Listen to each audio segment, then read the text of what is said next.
मित्रांनो, आम्ही 2 दिवसाच्या कोकण ट्रिपमध्ये शेवटच्या टप्प्यात होतो. आंबवडे येथील आंबेडकर स्मारक, बाणकोट, केळशी, महालक्ष्मी मंदिर, याकूब बाबा दर्गा, कड्यावरचा गणपती, हरणे, सुवर्णदुर्ग, केशवराज मंदिर. यानंतर शेवटच्या टप्प्यातील आमचे खास आकर्षण होते ते म्हणजे भगवान परशुराम भूमी बुरुंडी. मित्रांनो, आपणही कधी दापोलीला आलात तर दापोलीपासून अवघ्या 14 किलोमीटर अंतरावर असलेल्या बुरुंडी येथील परशुराम भूमीला नक्की भेट द्या. हे ठिकाण आपणास वेगळ्याच विश्वात घेऊन जाईल यात शंकाच नाही.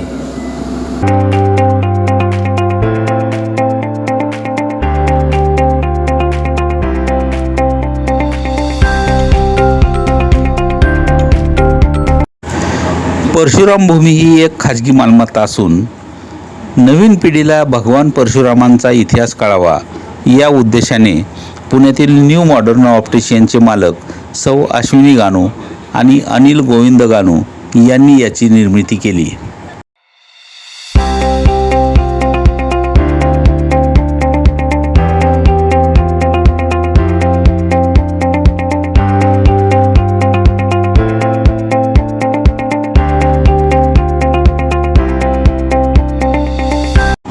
कोकण ही परशुरामांची भूमी म्हणून ओळखली जाते. भगवान परशुराम हे विष्णूचे 6वे अवतार होय. तप, साधना आणि वेदधर्म याचा सुरेख संगम म्हणजे भगवान परशुराम.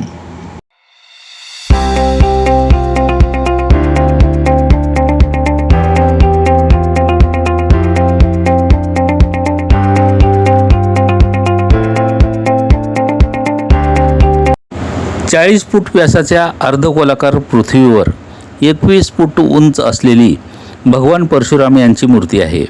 मूर्तीचे शिल्पकार सोलापूरचे प्रसिद्ध शिल्पकार श्री ज्ञानेश्वर शिवाजी गाजूल यांनी अत्यंत कौशल्याने फायबर ग्लासचा वापर करून वर्षभराच्या मेहनतीतून ही भव्य मूर्ती साकारली आहे.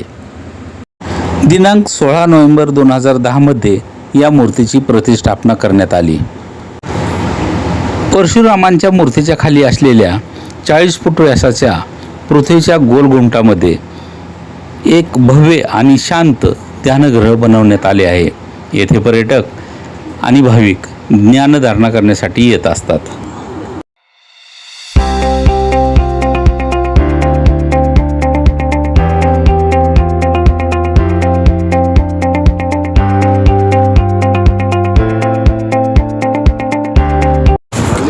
ध्यान केंद्रात आपण हळू जरी बोललो तरी आपला आवाज घुमतो.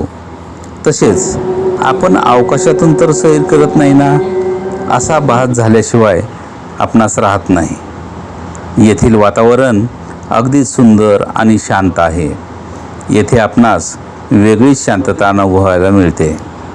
पौराणिक कथेनुसार भगवान परशुरामांनी बाण मारून समुद्राला मागे हटवले आणि कोकण भूमीची निर्मिती केली अशी श्रद्धा आहे. म्हणूनच कोकणला परशुराम भूमी म्हटले जाते. बुरुंडी येथील स्मारक याच कथेची आणि इतिहासाची साक्ष देते. येथून आपणास लाटघरचा समुद्र किनाऱ्याने तामस तीर्थही दिसते.